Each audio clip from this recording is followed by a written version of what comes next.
G'day everyone, this video is the full build of the 1989 Le Mans winning Sauber Mercedes, the 124 scale kit from Tamiya. I'll run through all the usual steps of building it, plus some cheap and easy upgrades you can make. But that's not the main thing with this build. As you've probably noticed, this one's dirty, and it was built to represent the car at the end of the race, covered with oil and bugs and race grime, and I think this is important and often forgotten about, the damage the car picked up during the race.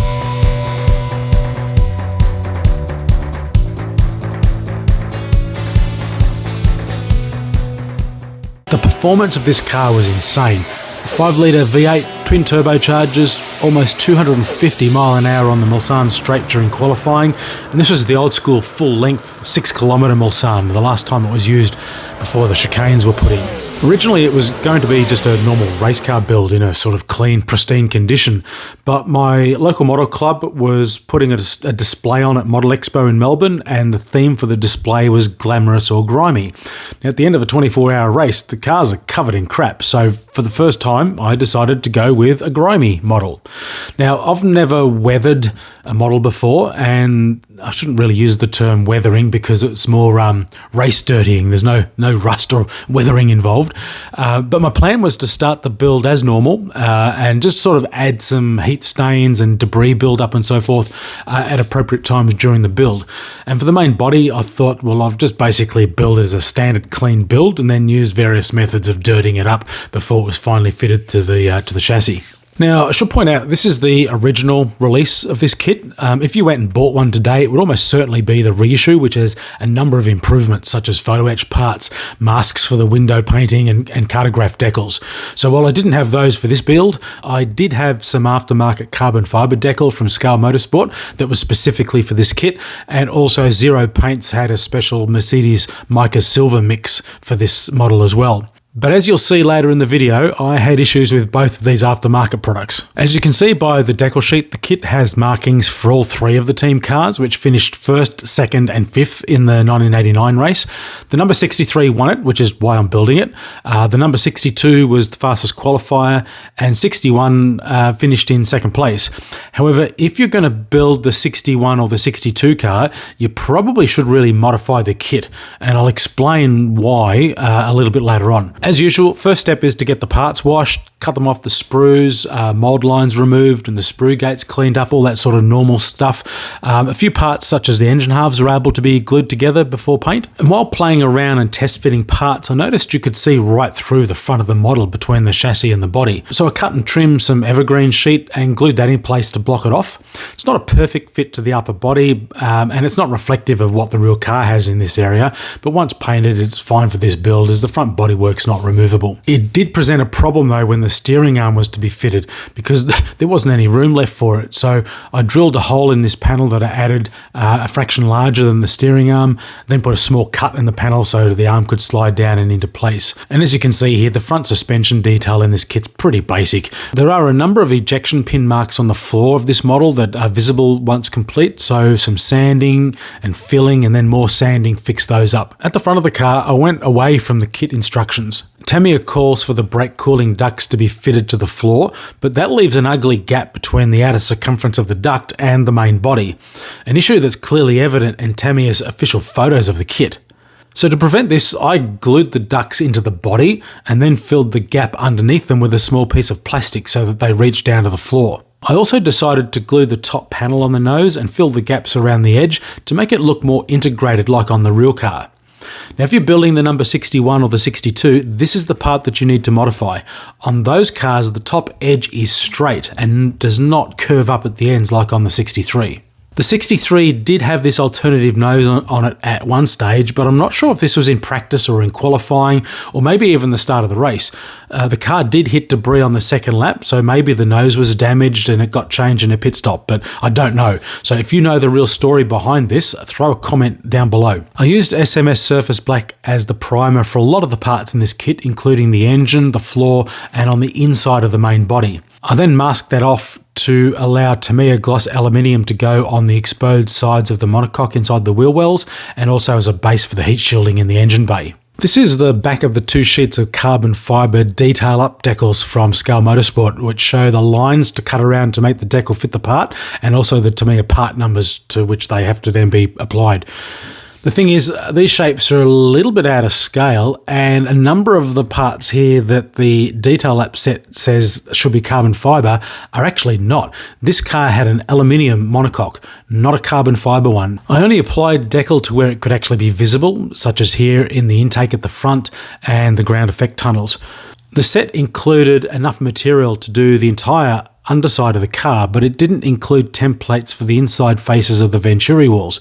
So I used some masking tape to create the required shape and then used that to cut out the decal film. Now, I didn't use the full decal for underneath the car, I just painted that semi-gloss black. Bare metal foil is used for the exhaust shields in the engine bay, and then the first of the race grime jobs, which was to get some heat stain into the engine bay. So what I did is just some very fine mist sprays of Tamiya clear smoke, and followed that up with a little bit of yellow clear over the top, and it's given this effect that you can see here. Next thing was to simulate some of the rubber buildup in the wheel wells. So as an experiment, I sanded some graphite off a pencil and then brush painted some smoke clear onto the model to use as adhesive, and then sprinkled and dabbed the graphite to sort of build up the debris. I did some at the front here, and you can compare the left with the right to see the difference, and also put some in the radiator inlet, but I wasn't totally happy with how this particular effect turned out. With the gearbox masked off, the engine was sprayed flat aluminium, and then the gearbox and bell housing were brush painted with just a mix of gunmetal and semi-gloss black. This model comes with no wiring or plumbing, but with plug caps moulded into the cam covers, it was easy to drill those out and add some ignition leads to the build. You can also see here how I've scratched the paint off where the exhaust will mount later, just so that there's a plastic on plastic surface for the glue to do its job. And the front of the engine, I don't even know why I painted the pulleys and the belts on the front, because this is all totally hidden once the thing's assembled. Anyway, the plug wires pushed into the holes. The wires are aftermarket product from MFH, and they're nice and flexible to work with. The transaxle output covers are brush painted in chrome silver, and the whole assembly was given a light wash, more to bring out the detail than to make it dirty. You need to sort of consider that this was a dry race, so unless there'd been an oil leak or a spill, the internals of the car would still largely be pretty clean at the end of the race. The fit of the rear suspension to the gearbox had a bit of slop in it, so to help keep everything square, I mounted the engine to the floor and checked the heights were equal on both sides until the glue was dry. The uprights and the brakes went on next, and then I ran some plumbing to the oil cooler, which is just some scrap electrical wire, but with the wire pulled out of the middle, so just the tubing, and just to make it a bit more flexible. The hydraulic fittings here are not aftermarket fittings. I just dabbed some blue and red paint in the right spots to make it look like their fittings. Then it was onto the interior. After priming with the SMS black primer, the cockpit module and the dash bulkhead were hit with some gloss black, and then masked off ready for Alclad's polished aluminium. And this photo is clear evidence you must have perfectly smooth gloss black for the Alclad to do its job properly. Mine was not perfectly smooth, leading to this sort of rough, grainy texture, although it has sort of come up not too bad with a bit of a buff with a cotton bud. Had some Kevlar decals, so I put those on the side of the cockpit, and the dashboard has some decal for the gauges, and there's also quite a bit of hand painting for the switches and gauges. The seats were sprayed Tamiya German grey, and then flat red was used on the seat belts, which are cast into the seat, and that's sort of the standard for Tamiya kits of this era. You could grind the belts off and put some aftermarket belts in, but building this as a closed cockpit car, it's going to be difficult to see inside anyway. And I had intended to drill out the holes for where the belts go through at the top of the seat and sort of make the straps run back to the firewall, but it was only when I was sort of doing the final assembly I realised I'd forgotten to do that. Once the dashboard was in place, I decided to add the driver's lower leg restraint belts, which were not included in the kit.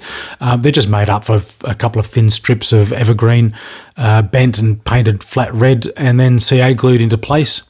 The fire extinguishers come up pretty well, sprayed with Tamiya LP72 mica silver, and then strips of bare metal foil are used on the straps. There's also some detail on the back of the firewall with what I think is the washer tank, to which I've added some overflow hoses. The fuel fillers are here, an oil filter and intercoolers. Now the spring damper rocker assembly is all cast as one piece with that sidebar of the rear subframe, but with careful painting and a bit of wash, it actually sort of makes these all look like they're separate pieces. And then with the rear subframe installed, the cockpit module is ready to mount to the floor, and finally we've got a bit of a race car taking shape. We need to talk about the hole in the side of this thing. I'd already started the build when I learned that one of the drivers spun the car out during the race, swiped the barrier and tore a piece out of the side of it. I couldn't find any clear photos or footage of the damage, but it's definitely there. And even diecast companies like Exoto have missed this. On their 1/18th scale race winner, there's no damage. While I was editing this video, I learned that Exoto did in fact release an additional version of the car which did include the damage, so there's a couple of versions out there. So out with the pliers and the files to mess up the side of the car, and with this gaping hole now in the side, you could see into the fuel tank cavity. So fast forward to later in the build, a piece of evergreen sheet was cut and bent to shape, painted semi-gloss black and glued into place to fill the void. So back to the body. I'd been warned about how hot the zero paints can be, so after a couple of primer coats with Tamiya Grey, I started with 2 thin coats of Zero's Sauber C9 mica silver, and all was well. 3 days later, I put another couple of coats of the Zero on, and then some weird things happened. Firstly, the overall finish started to appear sort of wrinkled, and at first I thought it was sort of orange peeled, but it more resembled like a tortoise shell, and it just sort of looked like the plastic underneath had been sort of melting under the paint. There was a mold line that ran down the top edge of the car, and I sanded that off and put primer over it, and after primer, couldn't see no evidence of the seam. After the first 2 light coats of Zero, again, couldn't see the seam. But then when I put the next 2 coats on, it magically reappeared, as you can see here, and I don't understand why. Same thing happened with that top nose panel. After the second 2 coats, the filler in the gap, which I use Milliput for around the edges, but it started to become visible again. Now, if this was going to be a build in clean condition, I would have to have considered stripping it and starting again. Because the model was going to be dirtied up, I was just putting a bit of blind faith in that the dirtying would cover a lot of the problems. The Zero paint is a matte finish, so I just shot a couple of quick coats of Tamiya TS13 clear coat over the top, just so that the decals would have something to grab onto. Each of the 3 team cars has different coloured mirrors. The number 63 race winner has the bright yellow mirrors, and so I just used SMS yellow on that. All 3 cars had their own colour identifier on the rear, and so instead of just putting the yellow decal onto the silver body, I put the white identifier down first and then stuck the yellow one over the top of it. The rear wing has quite a bit of mould sinkage, so that required some block sanding to get that nice and smooth. Painting wings can be a real pain, but if the material is thick enough, you can drill a small hole in the end, like I've done here, and then shove a toothpick in there and use that to hold the part for painting. Much of the exhaust system is painted with Model Master's sable brown metallic. Flat black's used on the outlet tips for the exhaust soot, and there's some clear yellow and blue over silver on the headers just to try and get some of that heat stain effect happening. There was some wash put on all of these parts once they'd been installed into the model just to take some of the shine off. Also added some extra plumbing to the oil cooler and the catch tank on the other side of the floor. As usual, I sanded down the tyres to remove the mould line, but instead of throwing all this rubber dust into the bin, it sparked an idea, so I bagged it all up for later in the build. The tyres were then fitted to the rims, which were then masked off for a quick coat of gloss to the sidewalls, just so to allow the tyre decals to stick to the rubber. Once the decals were applied, some Tamiya clear smoke went over them, just to take the starkness off the white of the Michelin decals, and then once all of that was done, I hit it with some flat clear, just to dull it down and sort of restore a bit of a rubber look to the tyre.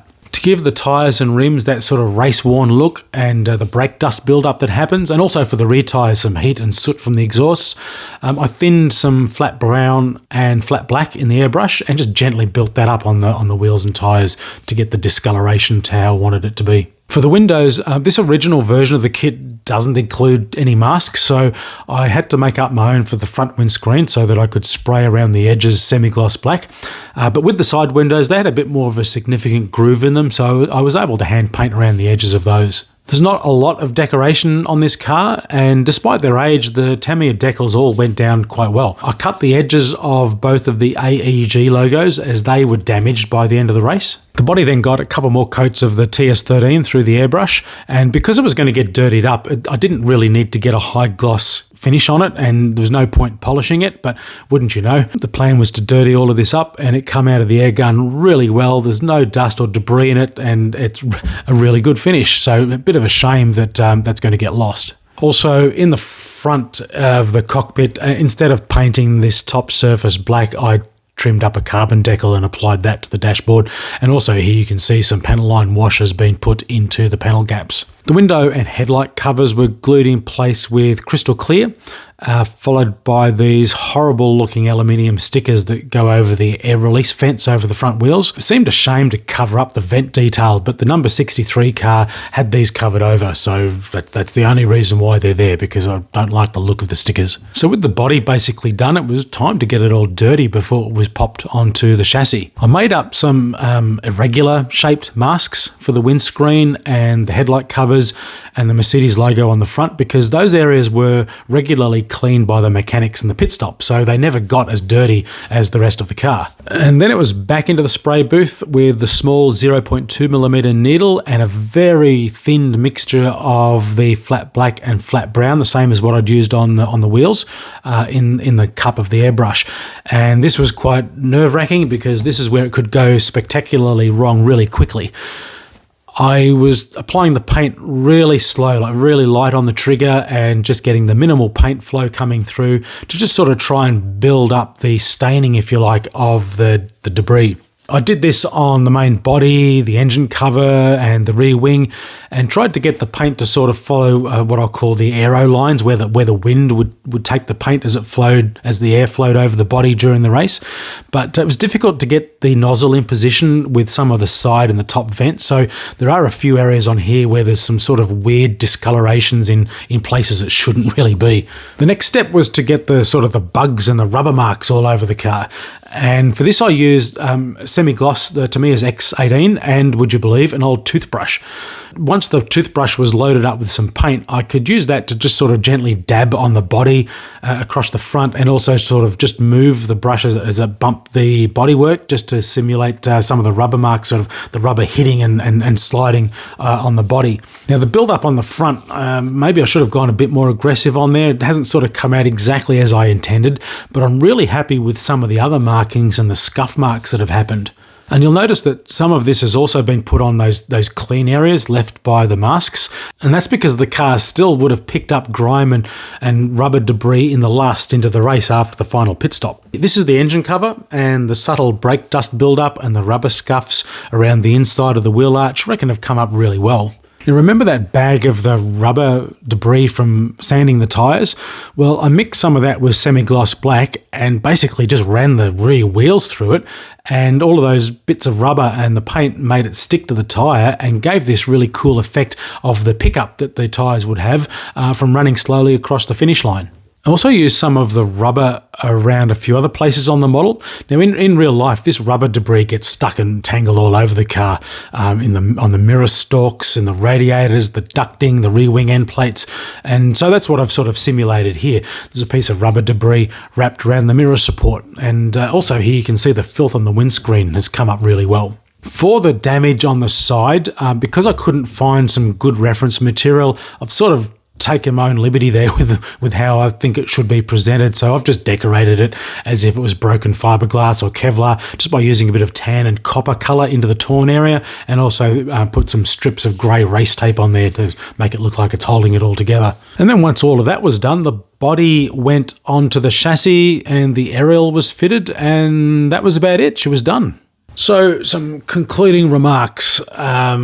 You always have to analyse a build, I guess, of what you might do different or better, and maybe one thing would be less heavy on the zero paints on the second run. I can only conclude that I put the second coats on too heavy, and that sort of gone through the previous coat and the primer and got into the plastic somehow. In the end, didn't really matter that much, but certainly I was warned about it. Someone gave me a message.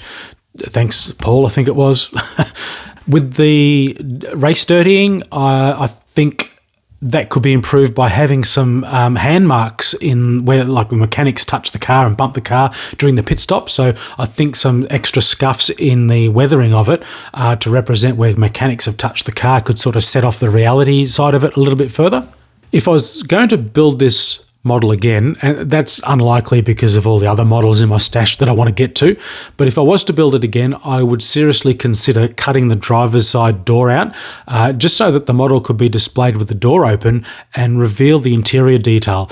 The kit does have a reasonable level of detail inside the car, but because it's built enclosed with the windows and everything, you can't really see it properly. That would also justify grinding the seat belts off the seat and using some cloth belts and photo etched buckles to add the realism, and also extend the belts through the seat to the firewall, which is, I had planned to do that, but I forgot. Not sure what can be done about those silver stickers over the wheel arches. They look terrible. Even when they've been weathered, they're sort of too shiny and sparkly, so whether they could have been painted differently or some alternative method, I just don't like the way that that's done in the model. And also something with the fuel fillers on the kit are terrible, so there's possibly aftermarket pieces that you can get for that, I'm not sure, but certainly something needs to happen there to sort of improve the realism. So there you go, my race dirty version of the 1989 Le Mans winner.